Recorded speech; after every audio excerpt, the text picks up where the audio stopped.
If you've ever sat across from a financial advisor and thought that most of the conversation was about your risk tolerance and how much red ink you can tolerate, you're not alone. Here's the controversial part.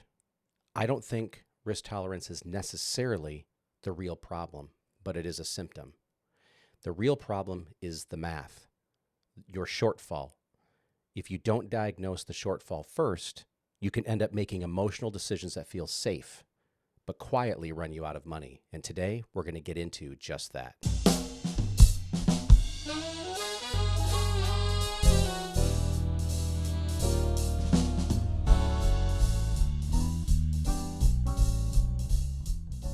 When people have this conversation, they'll be like, so should I take out 4%? Should I take out 5% when they come to retirement? So we're going to plan for really long ahead, but not only that, we're going to plan for your children or your friend that you want to leave something to, whoever's important to you, we're going to plan for them too. Right. But then what's the difference between those numbers and the total number you need per year? That's your shortfall. Yep. And in that process of learning that's solving the math. Yeah. Welcome back to the Legacy Life Podcast. Good to be here again with you today. Yes. You're looking a little more well-rested. Yes. Yep. It's been a busy week. It's been a very busy week. Yeah. You're feeling good? As good as one can. Well, you're looking good. Yes. Yeah. Well, today we're diving into a subject matter that is near and dear to our heart. Very much so. It's one of the biggest conversations we have with people. It is.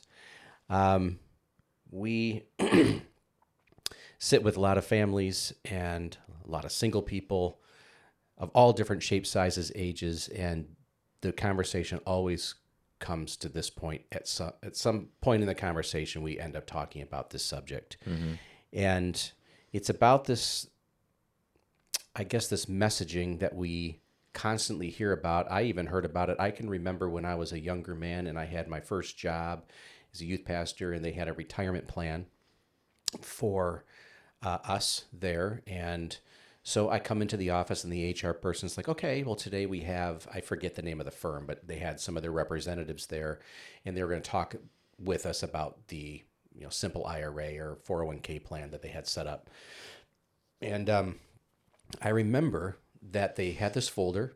Remember, they sat down, and this is a lifetime ago for me, so I wasn't even in this industry yet or anything, right? Yeah. They opened it up, and I remember them handing out this 8.5 by 11 sheet, and on it, it had 3 squares: conservative, moderate, aggressive. And they said, okay, so we're going to be putting money in this plan for you, basically, and so we just need to know, where do you kind of place yourself? And I point, and they just go, oh, okay. So they'd circle what I chose, and they're like, okay, well, that means that we're going to put you in, here's the pie chart. It was already made for me. The pie chart showed me exactly how things were going to be allocated based on how I felt about something called risk, right? Yep. And so you point. It's like, now we say point and click, but then it was point and circle, right? Okay. It's before the clicking time. Before the clicking times, yep. So, and then they just took that sheet away, put it in my folder, and I went online, and sure enough, that pie chart looked exactly the way it was supposed to. Yep. Their meeting with me lasted no more than 60 seconds. Yep. That was the planning session for my retirement plan. Yeah. And the thing about that is when it comes to, are you conservative, moderate, or aggressive, for a lot of people, that can change between Monday and Friday, depending on how they're feeling. Or breakfast and lunch. Or breakfast and lunch, depending on how the stock market's doing and all the different things. And it's really not based on anything grounded or necessarily factual, educated. Like you said, it was a 60-second thing. They're just like, how are you feeling today? Okay, you want to do this? All right, we'll put your retirement in like that, Yep. That's crazy. It is. And part of the reason why that happens, because here's the thing too. I want to say that let's fast forward now to today. And when we talk with people, that messaging, not much has changed.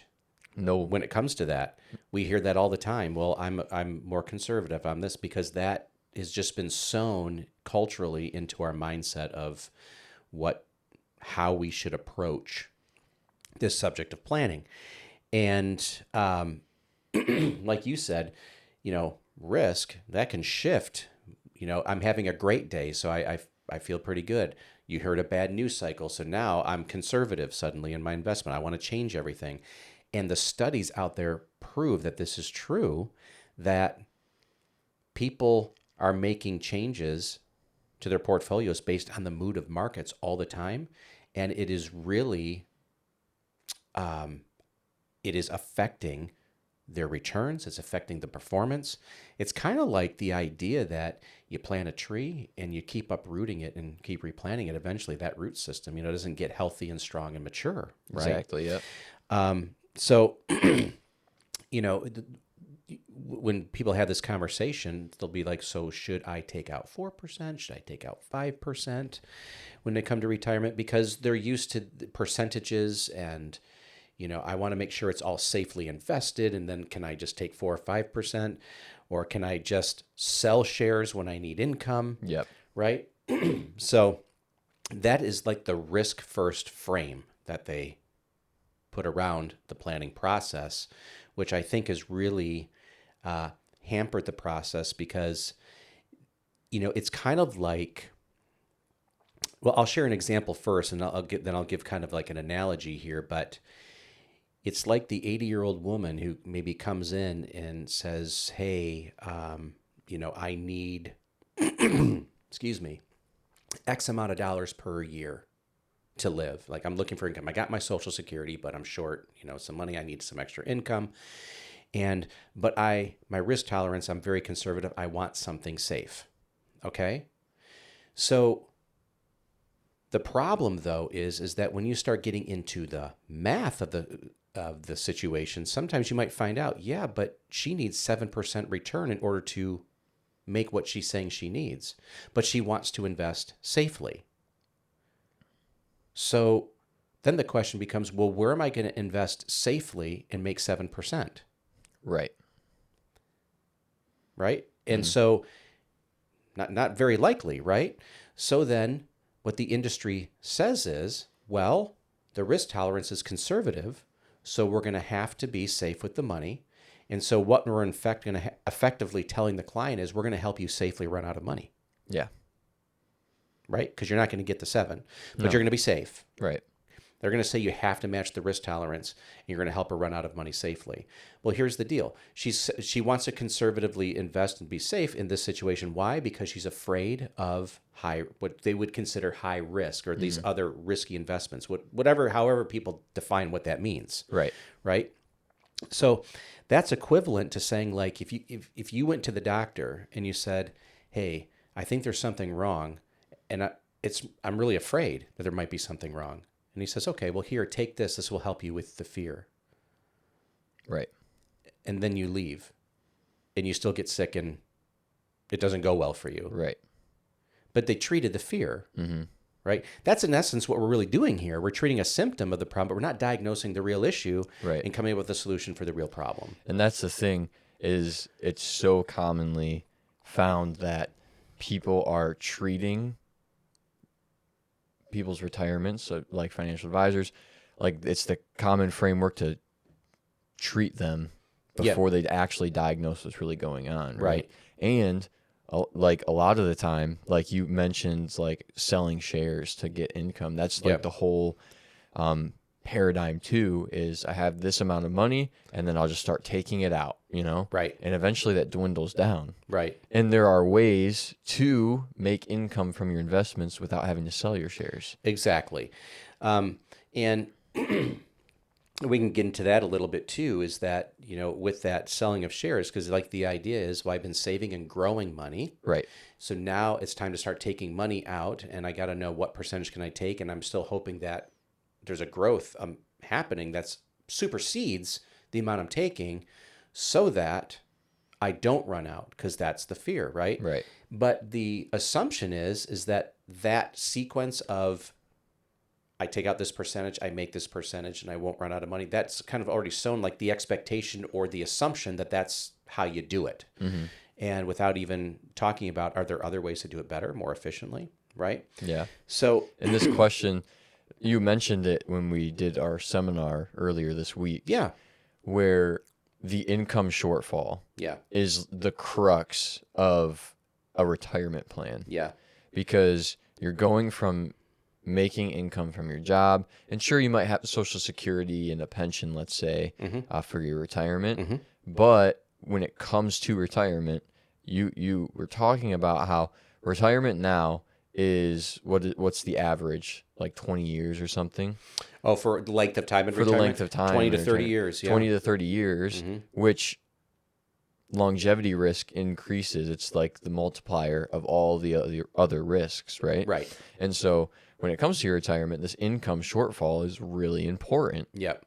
And so you want to take care of that in a way where I don't want to run out of money, right? Right. Like when we're planning with clients, you always say this. You always say, you're like, I'm going to plan until, what is it, 95. 95, Yep. because if we plan for 85 and then you live to 86, I don't want you to come and knock on my door and say, where's all my money? Right? Yeah, what do we do now? What do we do now, right? Yeah. So we're going to plan for really long ahead, but not only that, we're going to plan for your children or your friend that you want to leave something to, whoever's important to you. We're going to plan for them too. Right. How can we squeeze the most juice out of this orange? Right. And maybe not get rid of any of that base that you built up and have that generate income for you. Right. And so this income shortfall is the crux of the matter. There's estate planning and tax planning and you have your healthcare planning, all sorts of different things, but they all kind of fall apart if you don't have an income plan. Right.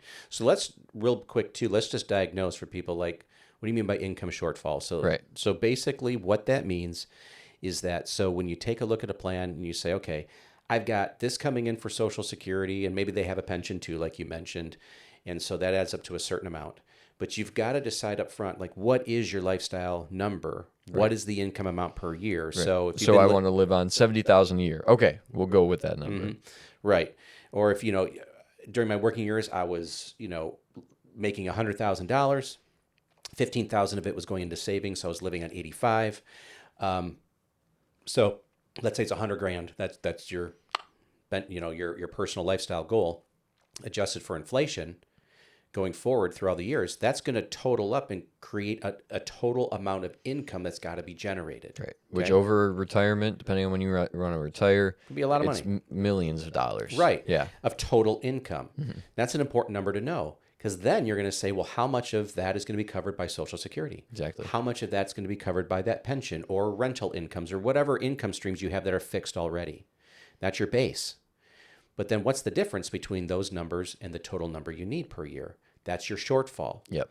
And in that process of learning that's solving the math. Yeah. There's no strategy. There's nothing done there with your investments. There's no massive assumptions being made. Like, if the market does this, then your income will do this. None of that has to be part of the process yet. It's just, okay, this is your number.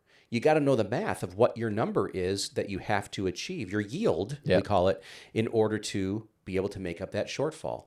Then after that, it's much easier to now go forward and not start taking a look at the different kinds of investments to see if they solve that problem. Because at the end of the day, whether you're afraid or you like a lot of risk or don't, that's your issue. The issue is the shortfall, no matter how you feel about it. Yes. That is the issue. So at that point in time, then you can look and say, well, maybe I do need to work 1 or 2 more years. Maybe. Sure. Maybe you don't. Or maybe you're like, oh, no, I guess I can retire now. So it allows you to make those decisions because you actually have the real diagnosis. Because like that lady we just talked about earlier, she says she's afraid of a lot of risk, and so you help her safely run out of money. She runs out of money, and then she still now has just Social Security. How afraid is she going to be then? Right. Because now it's years later. Has inflation increased the amount she needs to live? Yep. But now she's making less. Right. Right. How does that help her? Right. So she's selling more shares out of her 401k or whatever she has. Yeah, or maybe she only has Social Security left because she safely ran out of money. Yep, safely ran out of money. Yep. So, at the doctor's office, I know when people go, or you go to your mechanic, you want to find out, well, what's the problem? Don't just give me a pill to help me with the anxiety I feel about that I might have a problem. Is there something wrong? Did you take my blood pressure? Did you listen to my heart? Did you run the vitals to see? That's what you really would want there. You should expect no less when you come and meet with your advisor, that they would be able to diagnose the real problem to come up with real solutions. Right. And it is like the doctor example fits because this is your life too. This is your livelihood. This is how you're going to, the quality of life you're going to have is what you plan for income, Right. in retirement. Exactly. And we also want to say here too is that even if you still want to invest conservatively and you don't like a lot of risk, you can still do that. Right. I just say do the math first before you make that decision. If you still want to do that after, do it. I mean, it's your money, but find out the math, find out the real issue first. Yep, exactly. Really important.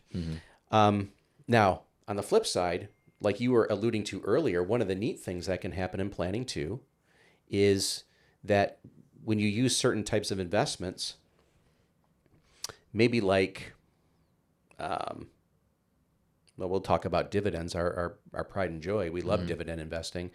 That is a type of investing where you can actually generate yield without having to sacrifice shares. Right. So when we like to use the analogy of like the orchard, you've planted and you've built this nest egg, right? And it's producing fruit. You have a couple options there. You can strategize and say, well, this year, how many branches do I have to cut off? Selling shares. Right. What percent? And hopefully the tree grows enough to replace some of those branches I'm cutting off. But eventually you could whittle that tree down, right? If the returns aren't great, right? If you have to keep that, you could do that. Or do you want to create maybe a yield where you can just take the apples, not have to trim the branches? Yeah. Right. I was talking to somebody about this the other day, specifically dividends. Okay. And they were just talking about, it's like, yeah, but their return is like only like this X percent or whatever. It was like some like low percentage. They were like, yeah, that's like no growth at all. And I was like, yeah, because the point isn't necessarily quote unquote growth when it comes to these. Now, over time, they grow exponentially. It takes some time. There's a lot of fallacy in that belief. Exactly, right. There's that exponential component to it over time. Yeah. So they need time. But it's not the shiny, flashy, get rich quick, Right. This is, we got a 15% growth rate or whatever, and but I just noticed that in the conversation. I was like, that's not the point, right? With the dividend, the company promises to pay you X amount of money for owning their share every year. Right. Right. And so when it comes to retirement and income, it's like, okay, did I sell that share to make money off of that share? Yep. No, I did not. Oh, okay. Right. And so while you're investing in that, right, over time, while you're working and you don't need the income, what could you do with that money, the dividend money that they pay you? You could reinvest that and buy more shares, which buys you more income. And did you pay any money? Did you cut a check to buy any more shares? No, you did not. No, you did not, right? And you're increasing your income. Absolutely. And then that's where the exponential component goes. It and then does. the interesting thing is, it's like the opposite. It's the opposite mindset, because when the market goes down, the value of your account goes down based on the, Share price. share price and everything. But what's crazy is they're still paying a dividend. And it's like, oh, I want to put more money into this because the shares are cheaper. So I can buy more shares, buying myself more income, which then eventually can buy me more shares. And then just like keep going there. And it's exponential, right? Yeah. And so now this isn't the only way to invest your money, but it's like, oh, okay. I'm thinking when I'm my age, if I start doing this now, by the time I'm your age, so like ancient, Right. Yeah. it's like that'll be pretty good. Yeah, it will be. I mean, all those years later. Right. But Wow. it's so against the common thinking of the day. It's like all growth mindset, which when you're my age, like growth is kind of the idea, but once you get into retirement, how do you say it? Return on cash isn't really as important as return of cash. Yes. Because it switches. And then we see it all the time. People in retirement still have the growth mindset. Yeah. Whereas like it's not the growth mindset anymore. It's the, okay, how am I going to live? Right. Because that's where it gets to what we call the power of zero. Yeah. Where people say the power of zero. What do you mean? The power of nothing? No. The power of zero, meaning that because when you come to income, you're asking, well, do I take 4 or 5%, right, to live off of? And you hope that, well, if the math shows you, sometimes we'll get into simplicity, our software, and it'll say, okay, here's your shortfall, and you've got to get let's say 6.8% return every year on your investments in order to achieve covering the income shortfall through the remainder of your retirement. Okay, some people might say, well, yeah, my guy's getting me 8%. Okay, but not every year. Okay, Right. let's just be honest. It's not happening every year. And if you're not contributing anymore, you're not dollar cost averaging anymore, you're not getting corporate matches anymore, Yep. you just have the money you saved. And when you lose in the market, if it is declining while you're withdrawing, those are real losses that take time to recover. There's no reinvestment going on. Okay, so that's where you can get in trouble. But what if you have your investments positioned like you were just saying, where the yield is paying me income without me having to sacrifice any selling of shares or taking out a percentage? And I'm getting paid regardless of the value. Right. And if you can get it to, exactly, it's not tied to value. Yeah. So, and if I can get to the point where my rate of return I need then with that yield is zero, it doesn't mean you won't get any growth. It means you don't need it. Right. That's freedom. Yeah. I've had a number of clients celebrate their year of zero, Yep. saying, oh, I don't have to panic, hoping that I get this return this year so I can keep up with the withdrawals I'm making. No, the dividend income is taking care of the income without having to sell anything. Right. It's like And when they see that, it's like the light bulb. light bulb wait, goes right off. wait. Yep. So my $2.5 million shortfall for all of retirement Yeah, is covered, and I need more so sometimes. and more so, and I need 0% return for the entirety of retirement to make that happen. Yeah.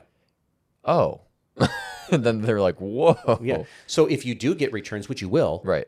then that's just gravy on top of not. Right. But you don't. But we're have not to. assuming returns. We're not assuming it. Which is the important thing, right? Exactly. We're not making assumptions. This is just the real number. This is the math. This is how it maths. Yeah. And we're not putting in the number zero. It's actually solving and bringing it to zero, saying, no, if you do this, this is what you're going to need. Exactly. Yeah. Yeah. Without making the assumptions. That's a really good point. Yes. Yeah.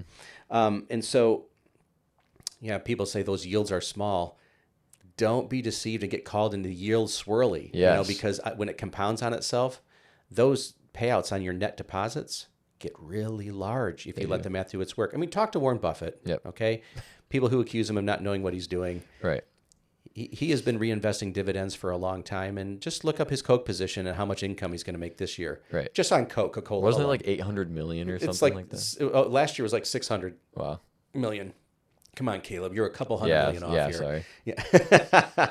Not that much. Right. It's only 600 million. Yeah. But that's just the income off the position. Then you also have to look at what's the value of the position Right. that he holds. There's still value there. There's cash that's being held there. That's just the money that Coke sent him. Right. I always like to look at dividends. I say, you have a retirement account. You've retired. There's no corporate matches or contributions going anymore, but dividends, those are like corporate matches going in. Those aren't Right. checks you have to write, right? Like you were saying earlier. It's a wonderful thing to consider and look at rather than just getting caught in the risk tolerance trap.